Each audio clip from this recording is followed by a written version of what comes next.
Hi friends, எல்லாருக்கும் வணக்கம். இந்த வீடியோவில் கடலை மாவு குருமா எப்படி செய்கிறது பார்க்கலாம். 2 பெரிய வெங்காயம் எடுத்திருக்கேன், 4 தக்காளி, 3 பச்சை மிளகா, ஒரு கிண்ணத்தில் கொஞ்சம் கடலை மாவு எடுத்து வச்சுருக்கேன். இப்போ அதெல்லாம் நறுக்கி வச்சாச்சு.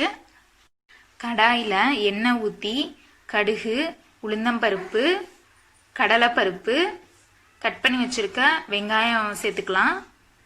கருவேப்பிலை ஆட் பண்ணிக்கோங்க.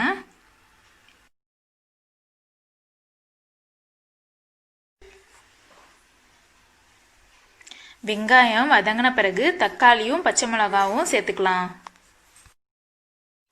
கிண்ணத்தில் எடுத்து வச்சிருக்க கடலை மாவை ஒரு பாத்திரத்தில் போட்டு தண்ணி ஊற்றி நல்லா கலக்கி வச்சுக்கோங்க. இப்போ இதையும் அந்த கடாயில் ஊற்றிடலாம்.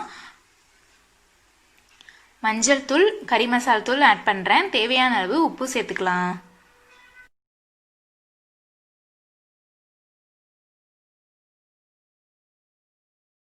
இப்போ நல்லா கொதி வரட்டும். கடலை மாவு குருமா நமக்கு ரெடி ஆயிடுச்சு.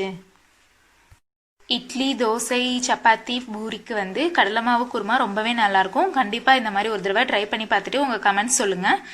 இந்த வீடியோ உங்களுக்கு பிடிச்சிருந்தா லைக் பண்ணுங்கள், ஷேர் பண்ணுங்கள். இந்த சேனலை புதுசாக பார்க்குறவங்க மறக்காமல் சப்ஸ்கிரைப் பண்ணிவிட்டு பக்கத்தில் இருக்க பெல் ஐக்கானை கிளிக் பண்ணுங்கள். அப்போ தான் போகிற நெக்ஸ்ட் வீடியோ உங்களுக்கு வரும். தேங்க்யூ.